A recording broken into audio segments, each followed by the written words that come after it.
जी,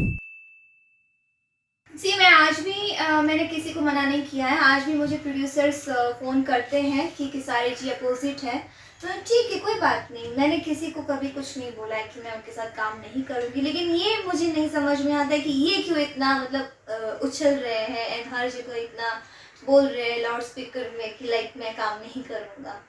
सो उनका मुझे समझ में नहीं पहली बात।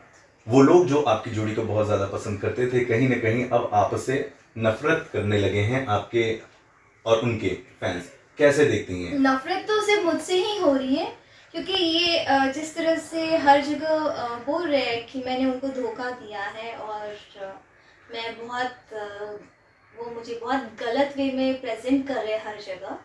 सो बस इस वजह से ही लोग मेरे पीछे पड़े हुए हैं और नफ़रत तो सिर्फ़ मुझी से हो रही है। और बिकॉज़ ये भी बनता है कि मैं गुजराती हूँ।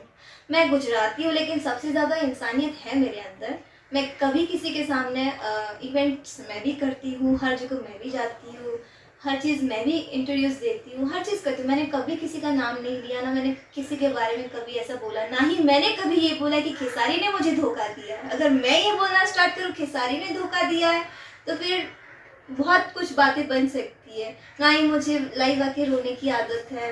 मैं जो भी करती हूँ मुझे पता है क्या इज़्ज़त होती है, क्या रिस्पेक्ट होती है। और एक्टर हैं, इंडस्ट्री चलती है, हमसे चलती है। गिन चुन के जो 10 लोग हैं, उन्हीं लोगों को भोजपुरी इंडस्ट्री चलानी है और उसी को आगे बढ़ाना है। तो हम ही लोग इसी में उलझे रहेंगे तो फिर इंडस्ट्री कब ग्रो करेगा। और इस वजह से मैं इस मैटर में पढ़ती भी नहीं हूँ और ना ही मैं इनको ऐसे खदोरती हूँ कि नहीं उसने ऐसा किया, उसने वैसा किया। तो मुझे ये कोई वो नहीं है और मैं बहुत सोची हुई हूँ, समझदार हूँ। काश आप समझदार होते तो शायद ये सब अफवाहें ना फैलाते और लोगों से गालियाँ ना दिलवाते। अगर आप इतना ही प्यार करते और इतना ही रिस्पेक्ट होता किसी के नज़र में, ना ही इज्जत होती अगर, तो ये सब ना करते। बधाई आपको, आखिरकार आपके नाम पर गाने भी बन गए हैं, वायरल भी हो गया, बहुत सारे व्यूज़ आ रहे हैं। हाँ, लेकिन व्यूज़ तो आ रहे हैं, व्यूज़ भी आ रहे हैं। और हम बड़े जो एक्टर एक्ट्रेसेस हैं यहाँ पे, कुछ जैसे हम जैसे बड़े एक्टर एक्ट्रेसेस जो जिनके पीछे कुछ लोग हाथ धो के पड़े हुए हैं, जो हमें बड़ा भी बनाता है और जो बोलता है कि हम लोग बदतमीज़ भी है, हमें तमीज़ भी नहीं है, और खुद ही मुंह से भी बोलता रहता है कि बड़े एक्टर बड़े एक्ट्रेस, बड़ी एक्टर बड़ी एक्ट्रेस। जब हम इतने ही बड़े हैं तो तभी आपका चैनल भी चल रहा है। मे बी शायद जो भी 1 लाख 1.5 लाख जो भी सब्सक्राइबर्स आपके बड़े हैं, तो शायद हम बड़ों की वजह से ही बने हैं। अगर हम लोग बड़े नहीं होते तो शायद आपको कोई देखता भी नहीं।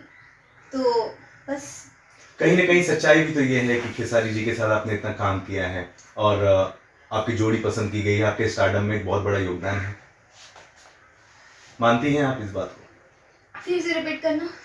आज आप स्टारडम में हैं, सुपरस्टार एक्ट्रेसेस में आपकी गिनती होती है। कहीं न कहीं खेसारी जी के साथ आपने इतना काम किया, दोनों की जोड़ी बहुत ज़्यादा पसंद की गई है, तो आपको ऐसा नहीं लगता कि आपके स्टारडम में उनका भी योगदान है?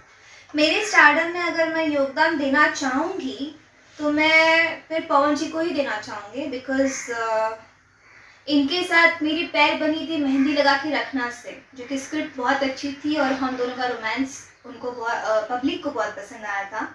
तो मैं ये नहीं कह रही हूँ कि मतलब पवन जी और खेसारी के बीच में मैं किसी को चूज़ कर रही हूँ, या फिर लोगों को अभी ये दिखाना चाहती हूँ कि खेसारी जी से अगर कुछ भी हमारे इश्यूज़ है, पर्सनल इश्यूज़ है, उस वजह से मैं अभी पवन जी को मैं वो कर रही हूँ कि उनको सिलेक्ट कर रही हूँ। ऐसी बात बिल्कुल भी नहीं है, बिकॉज़ मेरे 2 फेस नहीं है।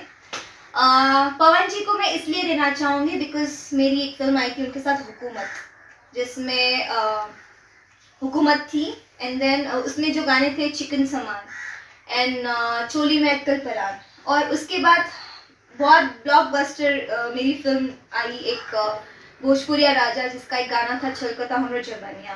तो उसके बाद जो मेरी मैं हिट हुई हूँ, लोगों ने मुझे पसंद किया है, उसके बाद मेहंदी लगा के रखना बनी है।